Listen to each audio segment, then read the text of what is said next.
Hello friends, welcome my YouTube channel. Friends, आज के इस वीडियो में मैंने टॉप 20 जीके जीएस का क्वेश्चन इस वीडियो में डिस्कस करा है और देखिए ये सभी क्वेश्चन मोस्ट इंपॉर्टेंट है, किसी न किसी एग्जाम में पूछे गए हैं।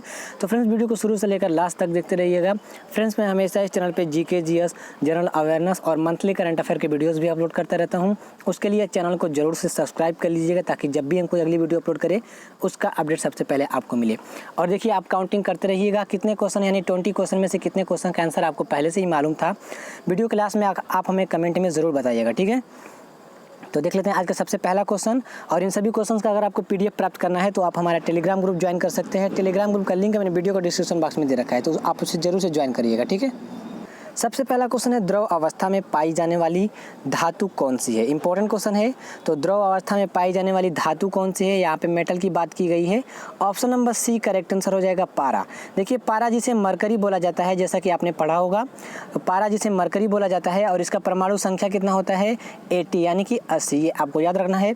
अगर आपसे पूछा जाए कि द्रव अवस्था में पाई जाने वाली अधातु कौन सी है यानी कि नॉन मेटल कौन सी है, तो वो है ब्रोमीन, जिसे BR से डिनोट किया जाता है और इसका परमाणु संख्या है 35 यानी कि 35। तो दोनों ही क्वेश्चन इंपॉर्टेंट है। द्रव अवस्था में पाई जाने वाली धातु कौन सी है, तो वो है पारा जिसे मरकरी बोला जाता है।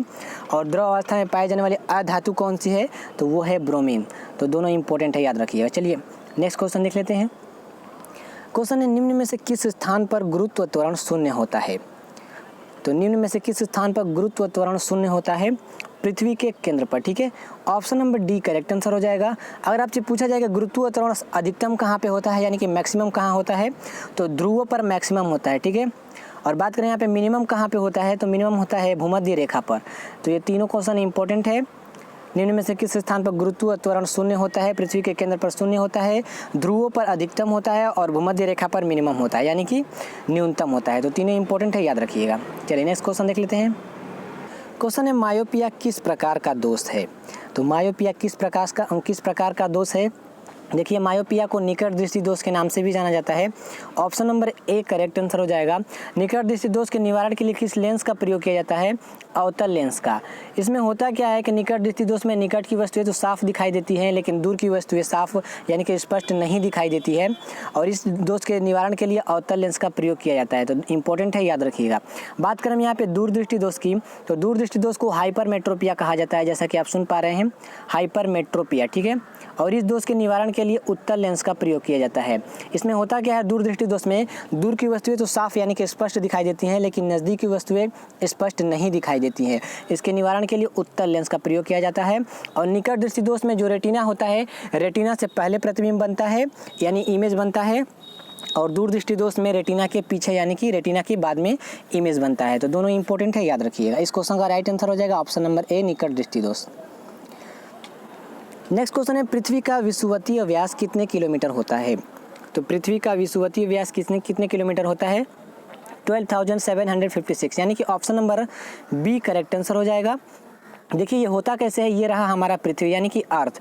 इसका ऐसे जो व्यास है इसे कहा जाता है विषुवतीय रेखा व्यास, जैसा कि इस क्वेश्चन में पूछा गया है।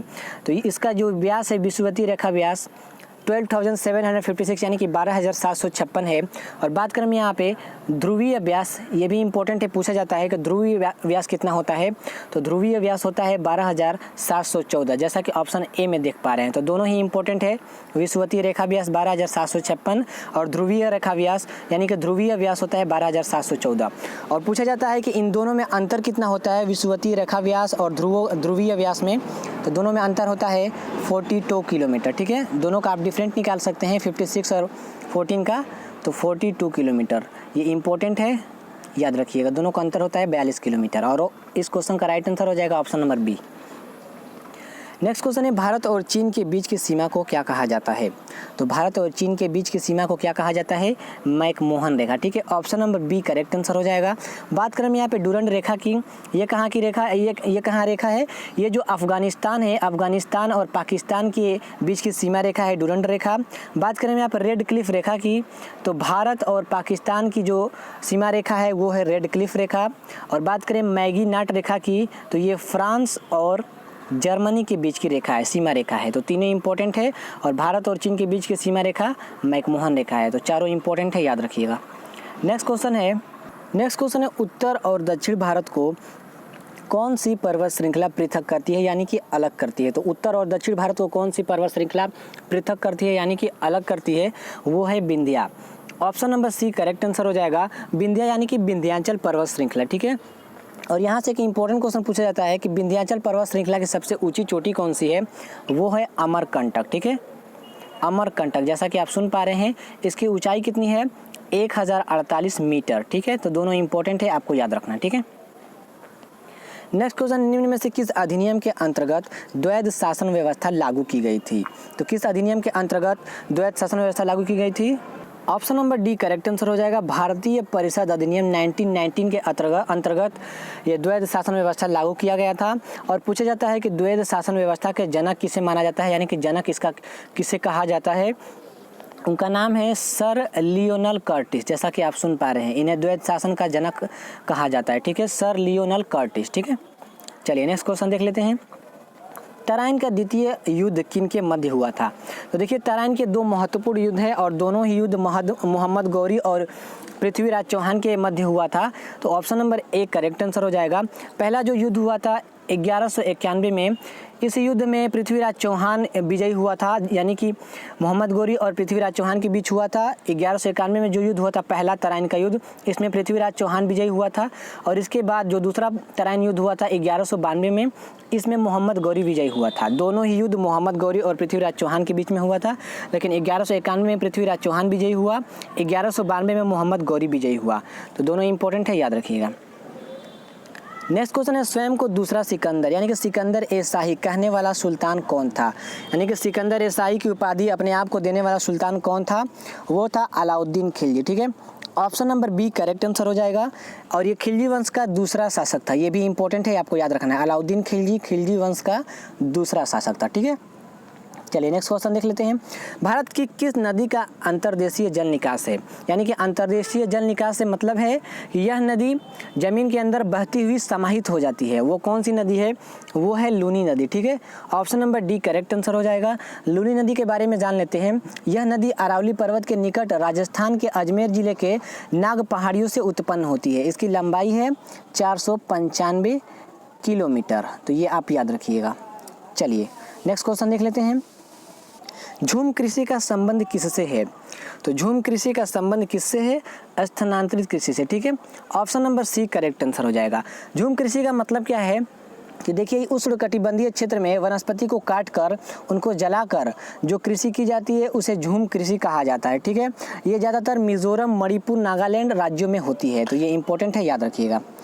नेक्स्ट क्वेश्चन है, संविधान के किस संशोधन के द्वारा मताधिकार की आयु 21 वर्ष से घटाकर 18 वर्ष की गई? तो किस संविधान संशोधन के द्वारा मताधिकार की आयु 21 वर्ष थी पहले और उसे घटाकर 18 वर्ष की गई? तो 61वें संविधान संशोधन, ठीक है। Option number c correct answer हो जाएगा। 61वें संशोधन में, ठीक है। और 1989 में हुआ था, 1989 में। तो ये इंपॉर्टेंट है। और देखिए, भारतीय संविधान में संशोधन किस आर्टिकल के अंतर्गत किया जाता है? यानी कि अनुच्छेद किस अनुच्छेद के अंतर्गत किया जाता है? आर्टिकल 368 के अंतर्गत भारतीय संविधान में संशोधन किया जाता है। तो ये इंपॉर्टेंट है, याद रखिएगा। और किस संविधान संशोधन के दौरान मताधिकार की आयु 21 वर्ष से 18 वर्ष की गई? 61वें संविधान संशोधन 1989 के अंतर्गत, ठीक है। चलिए नेक्स्ट क्वेश्चन देख लेते हैं। लार की प्रकृति कैसी होती है? जो मुंह में लार होता है कि प्रकृति कैसी होती है? प्रकृति होती है अम्लीय, ठीक है। Option number A correct answer हो जाएगा। और एक इंपॉर्टेंट क्वेश्चन पूछा जाता है कि लार में कौन सा एंजाइम पाया जाता है? तो लार में जो एंजाइम पाया जाता है वो है टाइलिन।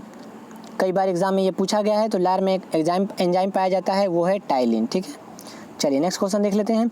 भारत में योजना आयोग की स्थापना कब की गई थी? तो भारत में योजना आयोग की स्थापना 1950 में की गई थी। Option number A correct answer हो जाएगा। 1950 में 15 मार्च 1950 को भारत में योजना आयोग की स्थापना हुई थी। देखिए, योजना आयोग एक गैर संवैधानिक निकाय था, यानी इसका संविधान में कोई उल्लेख नहीं था, ठीक है। योजना आयोग एक गैर संवैधानिक निकाय था, इसका संविधान में कोई उल्लेख नहीं था, इसलिए इसे 13 अगस्त 2014 को समाप्त कर दिया गया और इसके स्थान पर नीति आयोग का गठन किया गया। नीति आयोग का गठन कब किया गया? 1 जनवरी 2015 को। और एक यहाँ से इंपॉर्टेंट क्वेश्चन पूछा जाता है कि नीति आयोग का अध्यक्ष कौन होता है? तो नीति आयोग का अध्यक्ष होता है भारत का प्रधानमंत्री, ठीक है। चलिए नेक्स्ट क्वेश्चन देख लेते हैं। राज्यसभा और लोकसभा की संयुक्त बैठक की अध्यक्षता कौन करता है? तो राज्यसभा और लोकसभा की संयुक्त बैठक की अध्यक्षता कौन करता है? लोकसभा अध्यक्ष। ठीक है, option number A correct answer हो जाएगा। देखिए, राज्यसभा और लोकसभा की संयुक्त बैठक की अध्यक्षता तो लोकसभा अध्यक्ष करता है, लेकिन इसे बुलाता कौन है? यानी कि संयुक्त बैठक, दोनों सभा की संयुक्त बैठक बुलाता कौन है? तो बुलाता राष्ट्रपति है। यह किस आर्टिकल के अंतर्गत बुलाता है राष्ट्रपति? 108 के अंतर्गत, आर्टिकल 108 के अंतर्गत राष्ट्रपति राज्यसभा और लोकसभा की संयुक्त बैठक को बुलाता है और इसकी अध्यक्षता लोकसभा अध्यक्ष करता है। तो ये आपको याद रखना है, मोस्ट इंपॉर्टेंट है, कई बार एग्जाम में पूछा गया है। चलिए नेक्स्ट क्वेश्चन देख लेते हैं। मुस्लिम लीग ने भारत विभाजन की मांग सर्वप्रथम कब की थी? तो मुस्लिम लीग ने भारत विभाजन की मांग सर्वप्रथम कब की थी? 1940 में। ठीक है, option number A correct answer हो जाएगा, 1940 में। देखिए, 1940 में कांग्रेस के लाहौर अधिवेशन में मुस्लिम लीग ने भारत विभाजन की मांग की थी और लाहौर अधिवेशन की अध्यक्षता किसने करा था? ये इंपॉर्टेंट क्वेश्चन, ये पूछा जाता है। तो लाहौर अधिवेशन की अध्यक्षता मोहम्मद अली जिन्ना ने किया था। ठीक है, चलिए नेक्स्ट क्वेश्चन देख लेते हैं। गांधी जी ने किस आंदोलन को चौरी चौरा कांड के बाद वापस ले लिया था? तो गांधी जी ने किस आंदोलन को चौरी चौरा कांड के बाद वापस ले लिया था? असहयोग आंदोलन को। ठीक है, option number b correct answer हो जाएगा। देखिए, हुआ क्या था, इसकी शुरुआत हुई थी, पहले मैं आपको यहाँ पे बता देता हूँ, इसकी शुरुआत कब हुई थी असहयोग आंदोलन की? 1 अगस्त 1920 को, यानी कि 1920 को इसकी शुरुआत हुई थी असहयोग आंदोलन की, लेकिन 5 फरवरी 1922 को इसे समाप्त कर दिया गया। क्यों समाप्त कर दिया गया? गोरखपुर जिले के चौरा चौरी नामक स्थान पर पुलिस स्टेशन को आग लगा दिया गया था। इससे दुखी होकर गांधी जी ने ये आंदोलन यानी कि असहयोग आंदोलन वापस लिया था। जो चौरा चौरी स्थान है गाजीपुर जिले में, तो ये इंपॉर्टेंट है, आपको याद रखना है। पुलिस स्टेशन को आग लगाने के कारण गांधी जी दुखी हो गए थे और इसी दुखी के कारण असहयोग आंदोलन उन्होंने 5 फरवरी 1922 को वापस ले लिया था, यानी कि उस दिन बंद कर दिया था ये आंदोलन। ठीक है, चलिए नेक्स्ट क्वेश्चन देख लेते हैं। ब्रह्म समाज की स्थापना किसने की थी? तो ब्रह्म समाज की स्थापना किसने की थी? राजा राम मोहन राय ने। ठीक है, option number b correct answer हो जाएगा।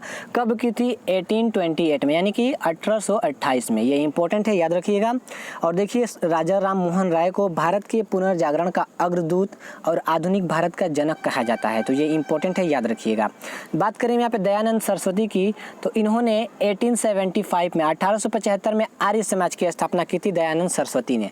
बात करें यहाँ पे स्वामी विवेकानंद जी की, तो इन्होंने 1897 में रामकृष्ण मिशन की स्थापना की थी। तो ये तीनों इंपॉर्टेंट है, याद रखिएगा। और इस क्वेश्चन का राइट आंसर हो जाएगा option number b. Next question है, खजुराहो के मंदिर किसके शासनकाल में बनाए गए? तो खजुराहो के मंदिर किसके शासनकाल में बनाए गए? चंदेलों के शासनकाल में बनाए गए थे। ठीक है, option number b correct answer हो जाएगा।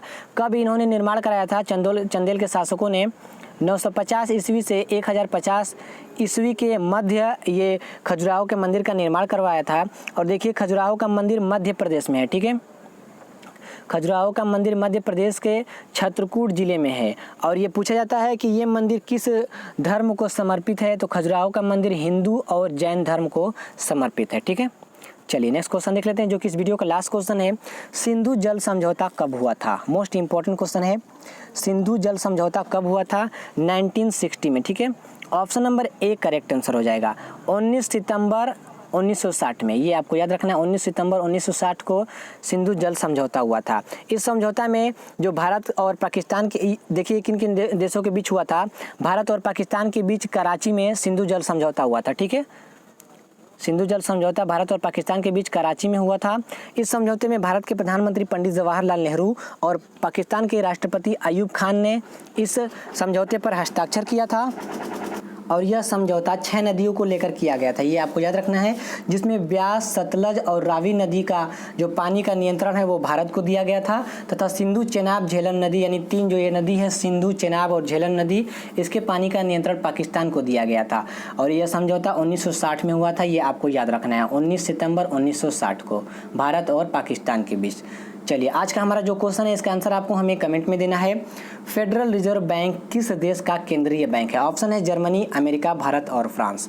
तो इसका आंसर आप हमें कमेंट में ज़रूर दीजिएगा। फ्रेंड्स, आपको अगर इस क्वेश्चन से आपने अगर कुछ सीखा है तो वीडियो को ज़रूर से लाइक करिएगा, चैनल को ज़रूर से सब्सक्राइब करिएगा। अगर आपको इन सभी क्वेश्चंस का PDF प्राप्त करना है तो आप हमारा टेलीग्राम ग्रुप ज्वाइन कर सकते हैं, जिसका लिंक मैंने वीडियो का डिस्क्रिप्शन बॉक्स में दे रखा है, तो आप उसे ज़रूर से ज्वाइन करिएगा। ठीक है, और मिलते हैं अपने अगली वीडियो में। Have a nice day.